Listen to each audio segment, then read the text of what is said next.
that sort of play again. And that's honestly one of the things I think has made some matches feel a bit stale, is you have a Terran player doing what MVP does, not quite as well, and it's what everyone else who's Terran in that tournament has done against Protosses, who are also trying to mimic what all the other top Protosses are doing. And that's part of the reason why I say like Liquid Hero is one of my favorite players, is because he like sticks out when you look at his play style. It's very dissimilar to everyone else. So that's what I'm really hoping ends up happening as time progresses, that players get so good that they can infuse themselves into that problem-solving process instead of everyone being like, this is what we all agree works, let's all do it, you know? Right. Yeah, that is exciting, yeah. With this break coming up, after the Blizzard Cup, there's about... Do you know the dates yet, Artosis? Are they public for when GSO January is going to start? They are not public. Okay. Well, it's going to happen in January. Obviously, that's why it's probably going to be... But if you go to handsomnerd.com, they actually have that announcement. It's not me, Artosis. I'm sorry.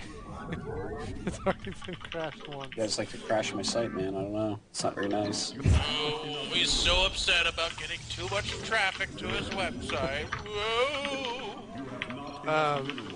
With this break, I mean, how much can we expect people to improve on with no tournaments to travel to, with 4 or 5 weeks to sit there and constantly practice? Is it going to be 9-day difference? JP, even Koreans take a break in December. You think they are? Yes, they're going to go see their I'm families. taking a break. Christmas isn't... I mean, it's here, but it's not as big here as USA. Not even close. It's like not even top 2 holiday. So I'm not trying to say it's huge, but I know that they go home and see family and they take breaks. Sure, there's breaks scheduled, I'm sure. Well, the breaks are more dependent upon there not being GSL for a bit than the holiday, I think.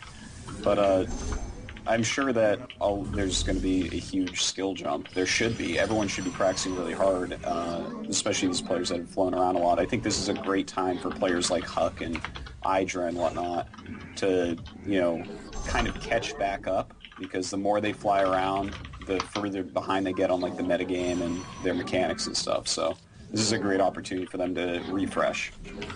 There's this weird thing that I was reading about, how when put under mild stress, pressure. They're good. Under mild stressor, males tend to perform a lot better at tasks that are skill-based, that they do like heavily. So like if you've ever been a little bit tired when you're playing StarCraft 2, you tend to execute and play it just a little bit better. But with the discomfort of losing sleep, you can't learn as quickly. Getting a lot of sleep helps tremendously with like just storing more information and stuff, and like building and improving and changing in that regard. So I feel like there's been so many players who are just like traveling and doing the same style from tournament to tournament to tournament with no real deviation. And what I'm pumped to just see people be different when they come out the other side in December, or excuse me, in January. Well, that's weird. We'll have to wait and see. Sean, I know around this time you usually do have to go. Should ask you in chat, but are you going to be leaving us, or are you going to stick around?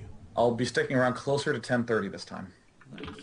Nice. Well, let's talk about Huck. He's going up against Keen tonight. Jeff, are you going to stay up and watch the match? I didn't realize I was staying up all night, but I guess I am. JP, fun fact, every time an EG player plays an important match, somewhere in the world, In Control is watching. You think he's going to take it, or are you at all worried against him going up against Keen for his Codex spot?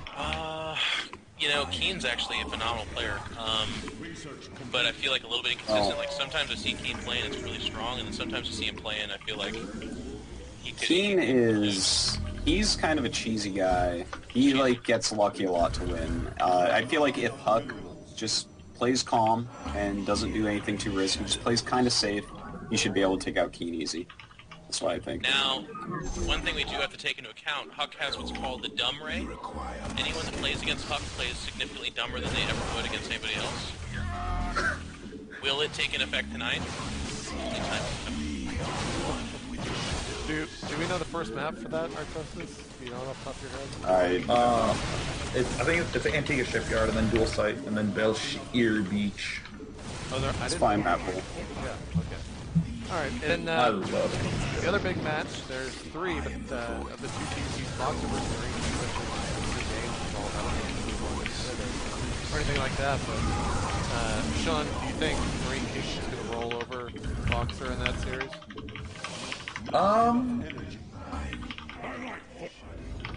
Boxer's got good TvT, man. So this is okay. So you heard me say earlier that there's like the whole tournament logic that you have to have like best of X logic versus just like high win percentage ladder type play. I feel like Boxer errs on the side of like specifically preparing for a match a little too much, when there should be more focus on just like being able to be more MVP like and just like have like a really brutally powerful overarching style. And the reason I bring this up is because he's never really played like that, though. He's not going to change his style now. You know, it's just... Well, sorry. Yeah, no, I mean, I don't mean it as like this is what Boxer should do, and Artosis, if you could pass that message along to him. But what it really means is like, is that when I think about Boxer's Marine King Prime, I have this like